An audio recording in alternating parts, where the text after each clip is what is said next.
I think we sell all of our players, everyone that's not on our power play, get McDavid.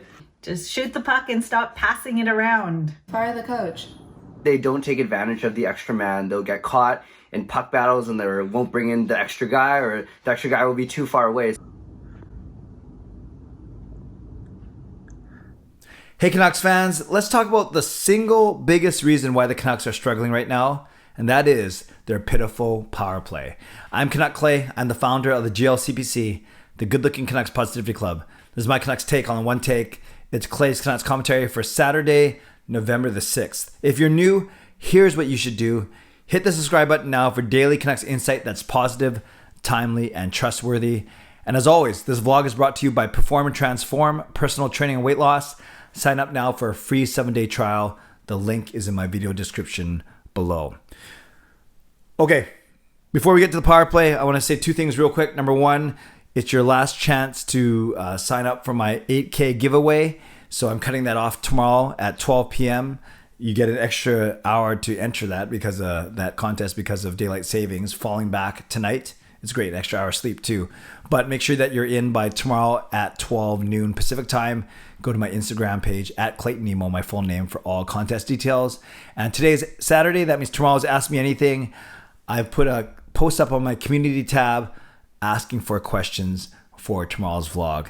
So before we get into this, before we get into the reasons why I think the Canucks are struggling on the power play, I went to my go-tos, my family members, Sean, Jacob, Kayla, Gail, and even Micky, and I asked them, how can the Canucks fix their struggling power play? Have a look and have a listen to what they had to say. Jake. Oh, hello. How can the Canucks fix their power play? Fix their power play. Oh, okay. A couple of days back, we played Edmonton, the one with Jesus on the team, the Connor McDavid guy. I think we sell all of our players, everyone that's not on our power play, get McDavid, switcheroo, and then McDavid replace Petey because P's not doing anything, and then he plays there, and then we'll score every power play. Okay, Gail, what do the Canucks have to do to improve their power play? They just gotta shoot the puck more into the nets. And anyone in particular should shoot more? Just anybody. Just shoot the puck and stop passing it around. Micky, what do the Canucks need to do to improve their power play? Micky, I know it's rough. Rough. Kayla. Yeah. How can the Canucks fix their power play? Fire the coach. You mean Travis Green? No, the power play coach, whoever that is. Okay, here's the only family member who knows something about the Vancouver Canucks. Sean, you're at the game last night. What is the problem with our power play? Last night was brutal. Definitely shouldn't have lost. In terms of the power play, two things. I think everyone talked about this. It just feels very static. Not as much movement. We were at the Edmonton game and that power play is a gazillion times better than ours. And I think second, they don't take advantage of the extra man. They'll get caught in puck battles and they won't bring in the extra guy, or the extra guy will be too far away. So it doesn't really feel like a power play. All right, you can tell that there's a wide variety of answers, some that are more realistic than others. Micky was at a loss for words, as you could see, but you can see that there's no quick fix. There's no perfect solution. And I think that's why the Canucks are struggling so badly. How badly are they struggling, you may ask? Well, how about 14%? 14%. You want between 20 and 25, even somewhere like 17, 18, 19. That's not bad. But it's not great. But 14%, that's really bad. 14%, believe it or not, that still puts them 25th in the league. So there are amazingly 7 teams with worse power plays than the Vancouver Canucks, but we're not going to worry about them. I want to talk about the Vancouver Canucks specifically because that's the team that I covered and that's the team that I was watching last night as they lost 3-2 to Nashville, and in losing, they went 0 for 5 on the power play. And what's even more maddening is Nashville went 2 for 3. So you take away even one of those 2 power play goals and you add one for the Canucks, and now the Canucks win the game. And it's perplexing because you look at the talent among the top 8 or 9 guys that could be on these power play units: Hughes, Ekman-Larsson, Pettersson, Miller, Besser, Horvat, Garland, Höglander. Already, those are some really, really good players that should be able to score. They can score 5-on-5, so you think they'd be able to score 5-on-4. So a few things that the Canucks, I think, need to do. Number one, I think I said this yesterday in my postgame. I think Travis Green was kind of overthinking about it. You keep Hughes on the first power play unit. Yes, Travis Green likes OEL's experience. He likes that he has a heavy shot. I get all that. But he's smart. He's a good player. But I don't think that I just like the dynamism, the movement, the almost the agility that Quinn Hughes brings to the first power play unit. And you want Quinn Hughes to be professional. You want him to still do as well as he does on the second unit as he does on the first unit. But you could tell that he wasn't happy about over the past couple of days about being taken off the first unit. And sometimes when that first unit is out there for 80 to 90 seconds, by the time Hughes comes over the boards and has to start behind his net, he really only gets 25 seconds as a second power play unit guy. So that's number one, is I think you got to put Quinn Hughes back on the top unit.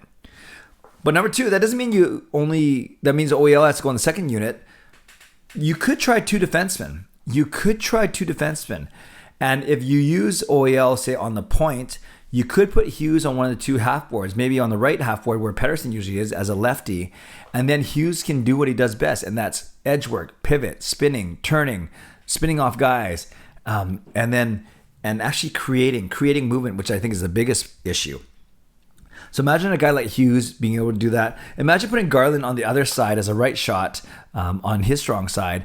And now you have two guys that really can create a lot of movement, misdirection, deception, all those other action words. I think it'd be really cool to see Hughes and Garland on opposite sides. Then you can have someone like Miller or Pearson or Besser or Horvat in the bumper or in front of the net. So we need Hughes on the top line, again, the top unit. We need to consider maybe changing up and going 2D and 3 forwards. No one says you can only have 1D on a power play unit. But the biggest thing is movement.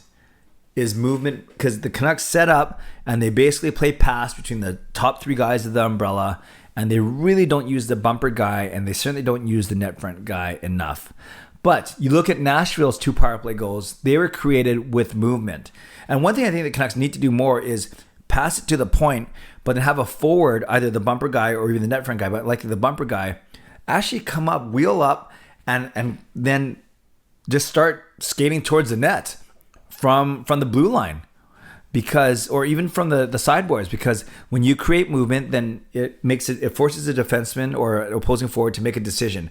Do I take this guy? Do I stay in the lane? Or do I take this guy? And once you make more of those guys make those type of decisions, that's when that's when ice opens up. That's when you can try different things, different passes, one-timers, give and goes, 3-way passing plays, and simply get the puck to the net. And when you make the defense have to move and not be in those shot blocking lanes, then you can get pucks to the net, whether that's Hughes with his good wrist shot or Ekman-larsson with his good slap shot. Then the one-timers for PD will come more easily because there won't always be a guy standing in his way. Then you can use the bumper, you can use the net front guy a little bit more. You can get pucks to the net. So yes, personnel is one thing, but I think it's movement. It's got to be movement, and it starts with some of the forwards actually moving, passing the puck, following the pass, setting up, like I said, give and go opportunities, odd man opportunities, just where you can make defensemen and make opposing forwards have to make a decision. And that's why Nashville was able to score twice yesterday, and that's why the Canucks haven't been able to score, because they set up in their 5 spots and they rarely move. The only guy that moves is maybe the guy in the bumper, just kind of switching sides or kind of adjusting. But really, you have the 2 guys on the half boards, and then Ekman-Larsson or Hughes up top, not really moving. Now, last year, JT Miller would pass to the top, then he would come up and curl, and then he sometimes get the puck and then he'd do a back pass. But at least that's movement. At least that's something. But I want to see much more of it. We can talk about hitting the net, and we can talk about not being afraid to, put a puck off someone who's trying to block it. We can talk about who should play on what unit. That can be another focus of conversation. But really, I want to throw that out there today, that along with putting Hughes on the top unit and maybe Ekman-Larsson joining him, not being afraid to go with a 2D set up for the first power play unit is move, move, move. Be less predictable, be more agile, and make the defense start to have to make some decisions. All right, Canucks fans, let me know what you think. I'd love to know in the comments below, how would you fix this power play? Or is it stuff like Jacob said and trade the whole team for McDavid? Is it what Kayla said and firing Jason King, the power play coach? Is it what my wife said, Gail said, is just shoot the puck more? Is it what Sean said in terms of, and he was the one who said more movement and taking advantage of having the man advantage? Or is it a combination of all of those things? Let me know in the comments below, how would you improve the Canucks power play? Shout out to my hero members, nucksfan number 29, Justin Credible, Lucas Gates, and Andrew Chang, and to my Hall of Fame members, Jens95, Sim Alexander, Chris Seifert, Adam Broomfield, Shannon Hollingworth, Carol Bovenlander, and HSM Fangirl Gaming. Thanks for your support as always, and thanks to the support of all members of all levels. You are listed in my video descriptions. If you want to become a member of the CCC Crew, press the join button underneath this or in my videos, or in the memberships tab on my YouTube channel. Subscribe if you'd like to, like this video if you'd like to, become a member of the channel if you'd like to, leave a comment down below if you'd like to. How would you improve the Canucks power play? You're not limited to one reason. Give as many reasons as you'd like. Don't forget, ask me anything tomorrow. So ask me a question on my community tab. Don't forget, you have less than a day to enter my 8K giveaway for 2 tickets, Canucks Avalanche on November 17th.